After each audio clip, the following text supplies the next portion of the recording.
Welcome to Channel AMEC, your insight to the Australian visa system.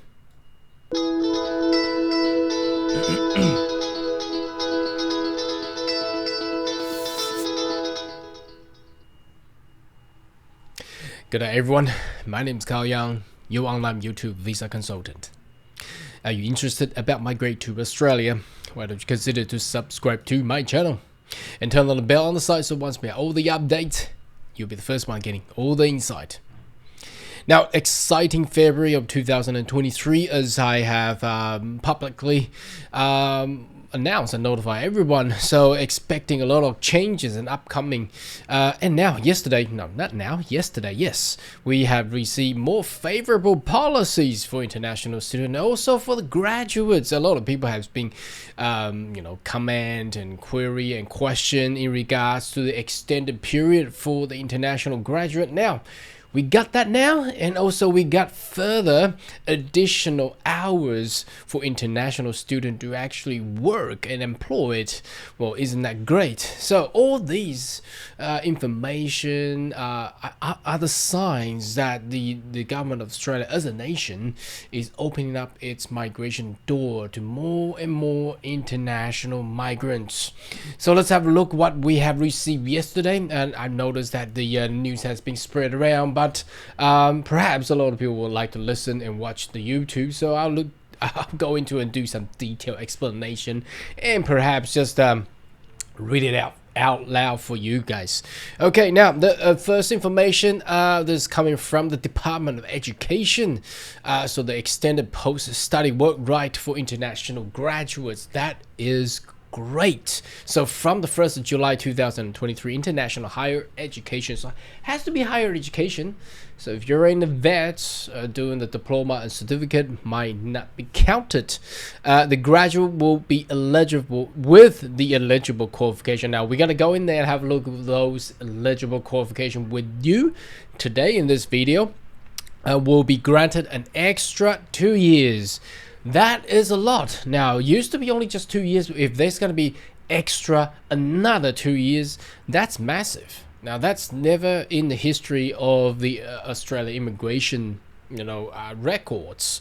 For the post-study work right and allowable work hours cap for international student will be increased. So, two things that we're going to talk about. So, one thing is the extra 2 years, and the second thing is the extra 2 hours.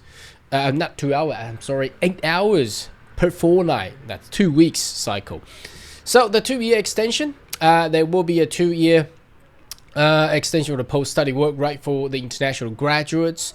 Extension will be given to international higher education graduate an additional 2 years for that 485 visa. And there is a specific, what they called it, indicative list of eligible occupation. Now we're gonna jump in there and have a look later, okay, in this video. So make sure you watch to the end.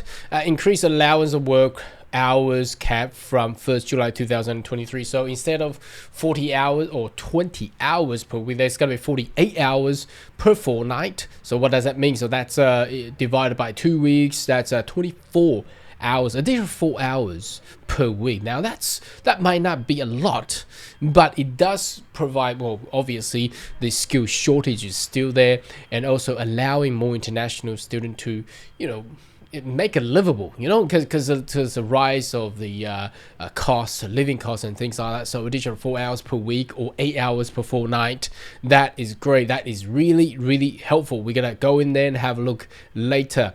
Now let's go into the list of occupation, shall we? The qualification of post-study work right extension. So what I've done, I've got into this. Well, you might as well, if you want to, you can Google this, and there's a document there. I've already clicked it in, and so I'm gonna jump in there straight away to have a look with you together. So this is from the Australian government and just came out yesterday. So extended post-study work right. So the government has extended. Again, I'm not gonna repeat again. So the post-study work right for the selected degrees and areas for skill shortage will increase from 2 years to 4 years for the bachelor graduates, 3 years to 5 years for the master degree graduates, 4 years to 6 years for doctoral qualification. Now that's a lot. If you study just bachelor, you get 4 years. Can you imagine that? And if you study master, you get 5 years. I mean, wow, we have just gone through a pandemic of 2 to 3 years. That's just massive already.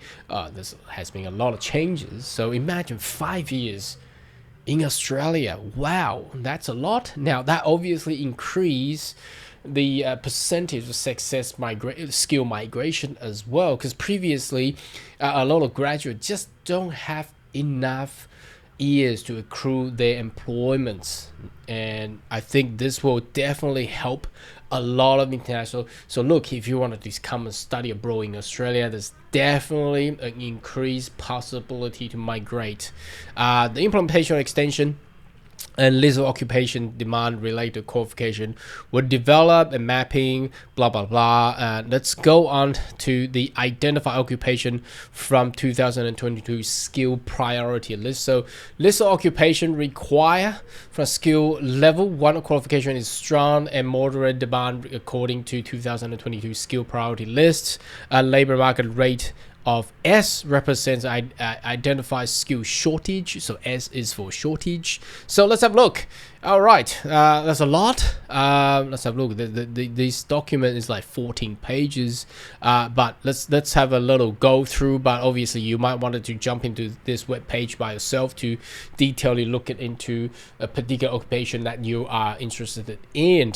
So to start with, we got geotechnical engineer, mining engineer. Now, so this is all shortage and future demand rating. This is given indication, well, potentially if you want to migrate, this will be a very, very good choice of occupation that you want to, or profession that you want to select and pick and study with. Mining engineer, excluding petroleum, not too sure why, but anyway, but petroleum engineers down here anyway. So early childhood teacher, midwife, nurses. Okay, you got all the nurses. And for the ICT people, system analysis, multimedia specialist, web designer. So this is all the pretty much cover all the ICT people. Do we have network there? I think it's somewhere database administrator, network, ICT. So it's all there, strong. Well, people may complain, well, why haven't they select us for the 189 visa? But anyway, let's have a look.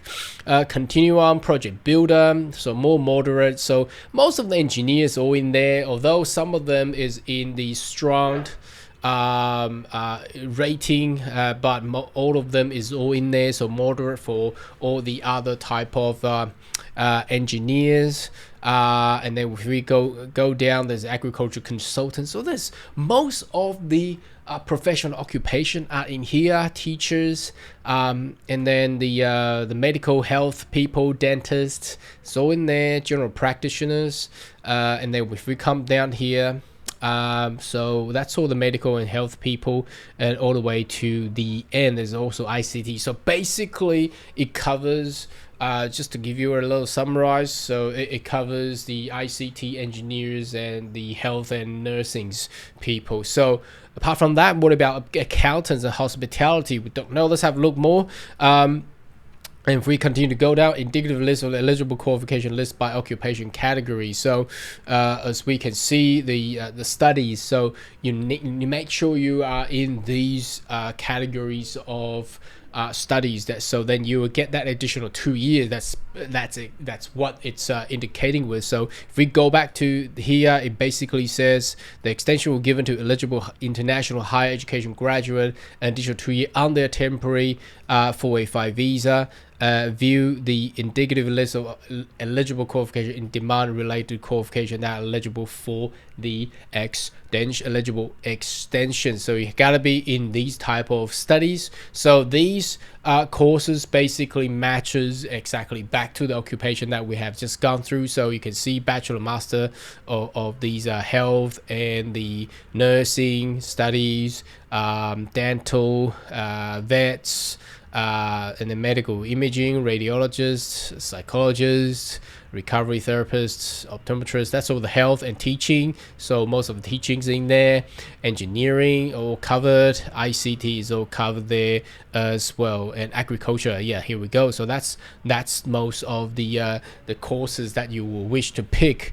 Make sure you're studying in whichever the university, but those courses are the one directed to those professional listed that we have just viewed. Now, next news obviously is about the increase of work hours for international students from 40 hours per fortnight to 48 hours per fortnight. Now, this one's pretty simple and easy, not need to really go through. But anyway, since we're here, where I'll just click there and go, allowable work hour cap has been increased. So introduction, well, basically they want people to make money, and they want international students to contribute to the economy because the skill shortage. How many employers have I actually met and say that they just cannot find any locals to actually work there, whether or not the local has just been too busy or they're occupied fully. So anyway, Australia is on the demand of growing population and economy, so needs those skilled workers there.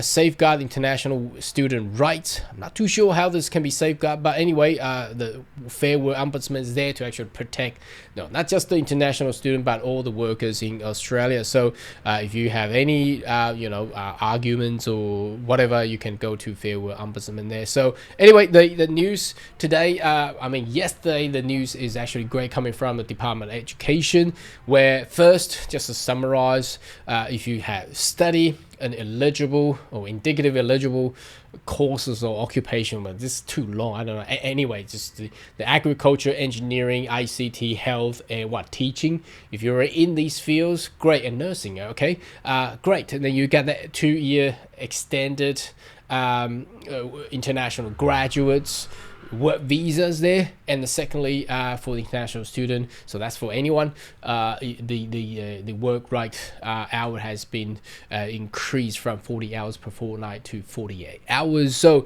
all of these are good news for all internationals and also for the skilled migrants. So we can see that the Australian government is actually looking forward to open up more and wider the door opening for all the and welcoming for all the international migrants coming into Australia. Anyway, should you have more question, query, more than welcome to leave comment right down below, and I'll see you next video. Goodbye.